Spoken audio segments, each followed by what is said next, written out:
I want to have more fun. I want to play more. I want to be more free with my play.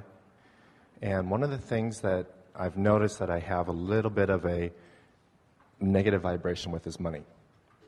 And I want to clean that up a little bit. Well, you can't get there from there, because what you just said is, I want to get on the path for fun, but before I get there, I want to get on a well-defined path that isn't fun for me. And I'll clean up that well-defined path that isn't fun for me on my way to fun. And we say, why not just go directly to fun? Why do you have to justify your fun through a path that you've already acknowledged you've sort of clogged up a little bit? Mm-hmm. So the fastest way, if you've ever had fun, have you? Yes. So think about something that is fun. We're hitting this a little more head on than maybe is the easy way to go about it, but you're up for it. You're all up for it. So what is fun? Just be real soft and easy and precise about fun moments. Don't get carried away on what led up to it or how many things were involved in it. Just what makes up a fun moment for you? This is a fun moment for me. This is a fun moment. Being here is a fun moment for me. Being with all the people here is fun. So it's fun. So we get that. Mm-hmm. We understand that. So now let's milk that a little bit. What's fun? What is fun about this? What's fun about this? I'm enjoying the connection that I feel to myself and to the people that are here. Well, certainly that's necessary for fun, but that feels more like pleasure or enjoyment.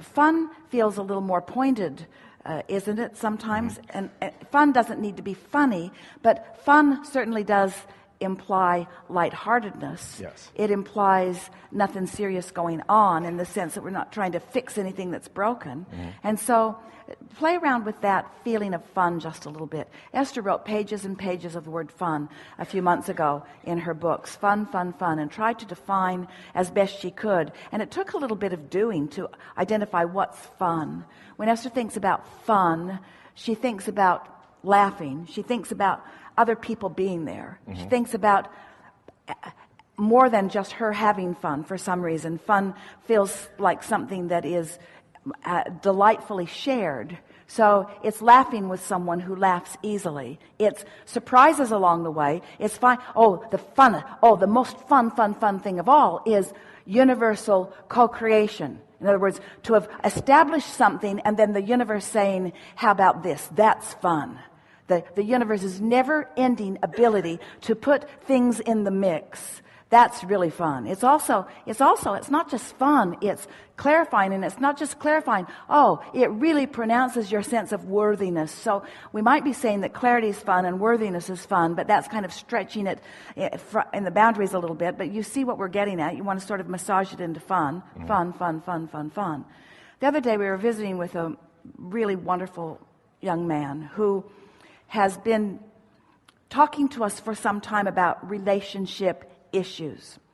And we make a little progress and then we lose a little progress, and we make a little progress and lose a little progress. And each time he comes, he's all full of his desire and easy for us to find because of his vibrational proximity. And so he quite often has a conversation with Abraham about this subject. It's sort of like an ongoing saga. So on this particular day, we have one intention and one intention only, and that is to just soothe and make lighthearted about this. Fun. So we started to explain that to him, and he stopped us because we weren't getting right to the heart of the issue like he wanted us to. And he said, these were his words, I know all of that. I've been there. I've done that many times. I want to talk with you, Abraham, about this. He didn't quite say it that way, but that's what he meant. And we said, it's like going to get a massage and saying to the person as they begin rubbing your neck in some unbelievably delicious way, oh, wait, you've done that before. You don't have to do that again. Oh, that feels so good on my feet. But stop. I've had that pleasure too. Stop. Because the whole point of your moments, the whole point of a fun moment is to have fun, not to make fun for later, not to prepare yourself for fun. It's not doing an exercise that assures fun. That messes the energy of it all up. It's just, what's fun right now? What's fun right now? And sometimes there's not enough momentum for fun right now. Fun has a little momentum going to it, doesn't it? Yeah. Doesn't fun have momentum going? Isn't it?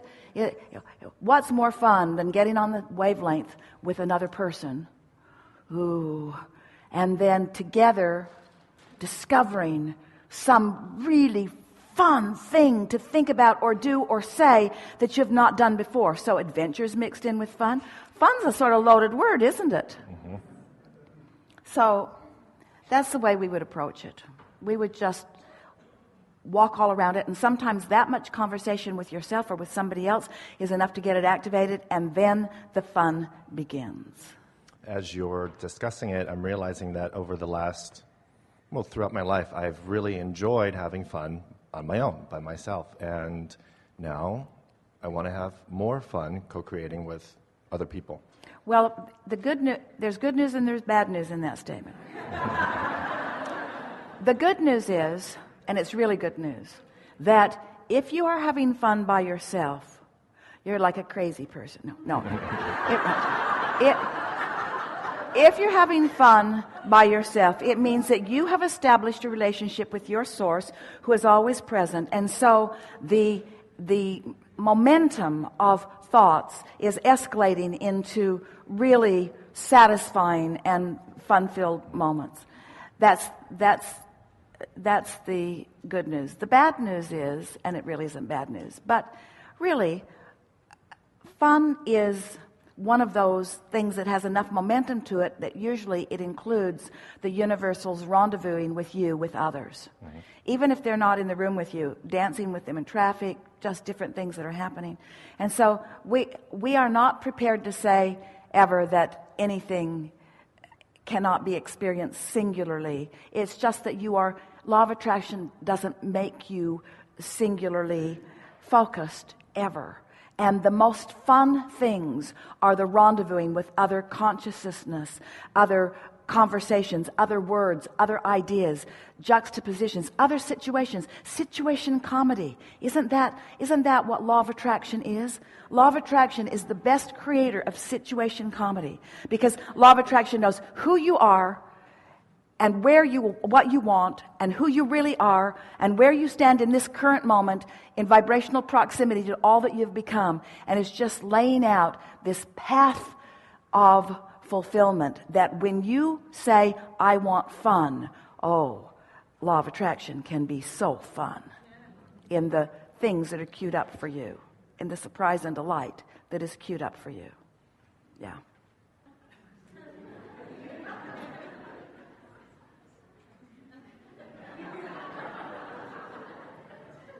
See how they're finding fun? Mm-hmm. It's everywhere. Yeah. Enough? Yeah. Esther went one day to In-N-Out Burger, took her burger down to Mission Bay to sit, and went deliberately for the pleasure of being there, just for the satisfaction of the place.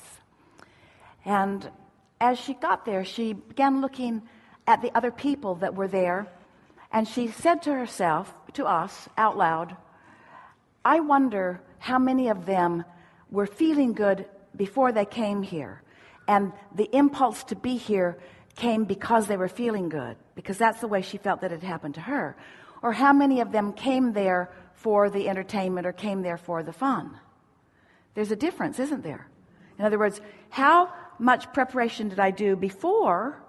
And so this activity that I'm involved in is the inspiration from that fun place, or did they come for the fun? And so she sat and she tried to see if they were having as much fun as she was, which is not an easy thing to discern, because when you're having fun, you sort of see fun where it is. But it was a very interesting first-time thought for her. I know I felt good before I came, and being here exaggerates the goodness that I felt. I didn't come here to cheer myself up. I felt good before I came. So she's pondering that. In fact, she even wrote a little bit about it. And she thought, I'm just going to do this grid work all the time. I'm going to do the preparation, and then I'm going to let the universe fill it in, because that's so fun. That makes you know that you've got this co-creative partner, and all these co-creative partners. So only those that are really ready to play with you, play with you. And so she left Mission Bay, and she's on a street getting ready to get back onto Interstate 5 to go back to her house, which was north. And as she sat there for a moment, she looked ahead and noticed that the traffic wasn't moving. And then as she went through the last intersection, which was an option to do something different before the on-ramp, she realized there must be a traffic jam on the freeway because nothing was moving. It was all really stacked up. And she thought to herself, I could sit here, or I could get out of here while the getting's good. But that would require doing something highly illegal and very quick, because things were shifting around. So all of a sudden, she was in the center lane. She just cranked her steering wheel really hard and made a really effective and very fast U-turn. And now she's facing the other way. And at the same moment that she did it, a man in the car behind her did exactly the same thing. So now he was behind her. Now he's in front of her. And now they're sitting and waiting for a rather long light. And as Esther was sitting there, the man got out of his car, came over, all full of himself, and talked right into her window. That was the single most exciting thing that I've ever seen happen in traffic. And Esther thought, that was way fun. In other words, she's in traffic, and some frisky person who just wanted to play with her, who was complimenting her on the deftness with which she had performed her legality. And she thought, there are playful people everywhere, and they will come in the most odd ways. And the odder it is, the funner it is. Don't you think? Yeah.